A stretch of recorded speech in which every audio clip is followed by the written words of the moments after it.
Welcome to TableDropZone. My name is Loc. And my name is Holger. And today we'll give you the insights how and why we make our story. Exactly. So please enjoy. Please enjoy. Why did you create the story? Don't ask why, ask why not. Yeah. Because I wanted to. So I always loved space operas and I like writing. Shameless plug. It's only in German, so I'm sorry for the English speakers. I may translate it if you buy it. That set aside. So I always wanted to write something big, a big space opera, and I really like this these 90s science fiction shows like Stargate and Star Trek, especially Star Trek Voyager and Next Generation. And I kind of wanted to take these ideas of episodical storytelling and find a medium to use that with. That was basically how it started. Yeah.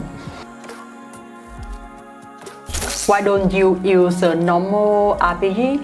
The Battletech RPG system. So for one, there's a couple of reasons here. The most important reason is I wanted to keep the people involved as minimal as possible, because the moment you have a bigger team, you need to plan this out better. And since we are I have a day job, I'm working all day and I'm coming home, cutting videos.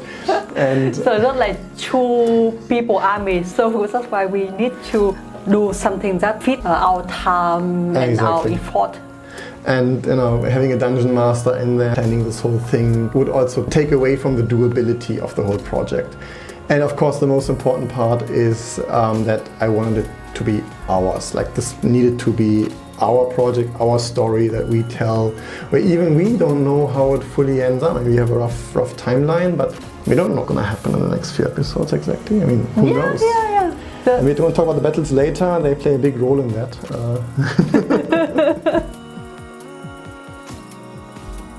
Why do you choose the style of the video? So there's two parts to the style, right? The one part is the story part. And here, I mean, the main reason is we are horrible with scripts, as you realize. Right? This is a learning from previous videos. So we needed something where we are not like speaking into a microphone as script, because it would have been not good. And it should be doable.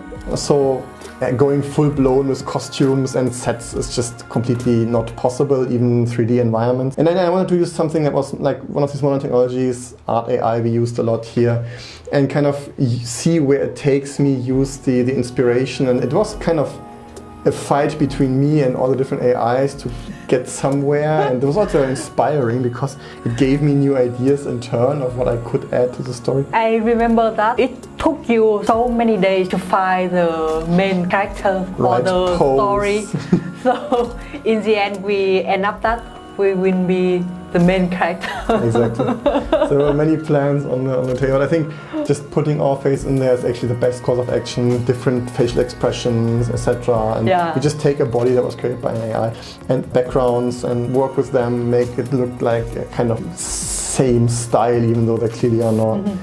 And so on, and fit it all kind of into the Battletech universe. Of course, an art AI cannot create a Battletech ship that is known to us, so we have to take kind of a ship that comes close to it or modify the picture.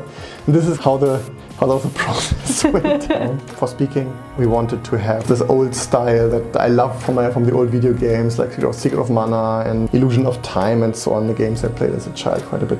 These text boxes, the different type of typing amazing sound. Yeah. So we watch a movie and hear the sound. Oh my god, it's so nice. Voice acting is not off the table. We had ideas of having friends or viewers deliver some sound bits for other characters in the whole thing, etc. There are a lot of things like that on the table generally. It's not fully discarded. But for the first episode, we said we're gonna keep it as basic as possible to just make the project as doable as possible. Because always the thing, you have 1,000 ideas how to make a video much cooler.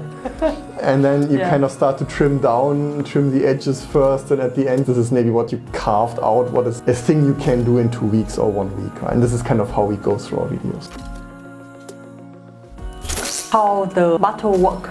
Exactly, so this is the second part of the video. So actually these battles are fought fully in accordance with Battletech rules, and we created the bot originally exactly for this. So the idea of the story was before the idea for the bot, because we kind of wanted to create a dungeon mastery experience without having a dungeon master. So something that decided for us what the bot would do, what the opponent would do. And the bot was kind of a good alternative, we felt, to make that happen. So these battles are actually fought, and the outcome of the battle will have an impact on the story. If our mechs get damaged to a degree, then of course this will carry over to the next story, and we will get new mechs and stuff like this. New repairs are needed. And there will be plot points, but of course we will not do anything that stops the story dead in its tracks. So if that happens, then the battle is refought. So there is some slight plot armor there, but all in all, yes, the battles will have an absolute outcome on how the story continues, and that is why we always only write the story after the battle. So we really play it, even we don't show it in detail in the video, but on the result is actually the thing we play. Exactly. So based on the result, we will write the next episode. Exactly. All right. So is there a big repair needed? Was something destroyed? All of these things, is there some critical damage to a mech? Stuff like that will carry over. That's part of where it's not as episodical as Stargate was, for example. Yeah. Right? So that's why even us as a creator, we also feel excited when we play and wait for the next result, some idea come up, because everything can change after the game. Exactly, we don't know what's going to happen. So that's also for us a very, very exciting part, and really makes it engaging for everyone, I think. How we create the terrain. For terrain, I think the most important part is, will we reuse terrain to a degree? However, there will always be new terrain, or not always, but mostly be new terrain in some episodes where just the setting changes, so we change the terrain or add new terrain to what you have seen before. So it plays a big role and is part of the creative process to create an episode like this. To think like, how would the setting look like on the table? Some of the terrains actually takes long. It is foam board inside and then paper clay on top. So the paper clay takes time to dry, and this is just a process we can't speed up. And then we have to let the cracks that form, we have to fill the cracks, wait longer for it to dry, then finally paint it, dry brush it, and it's done. So this is something to take into account. Might delay episodes, but we are not going to push any episode out if we don't think it's fully finished. Yeah, so. For example, when I built up the space tower, took me one week to see how we combine things and put a small thing. The idea come day by day. So in the end, it's my final result. I love it so much.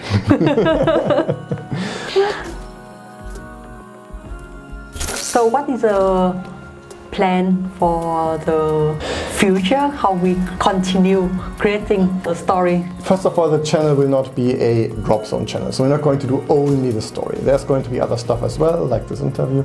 But we will revolve a lot of things around the story. So for example, if we make a video about how to build terrain, it's likely going to be terrain that we show that we build for the show. The battle reports might or might not take place. We might make it part of the story, or maybe not. Let's see about that.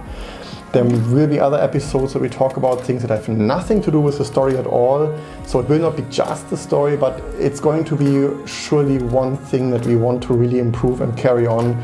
Because when I saw it all come together, I felt so happy.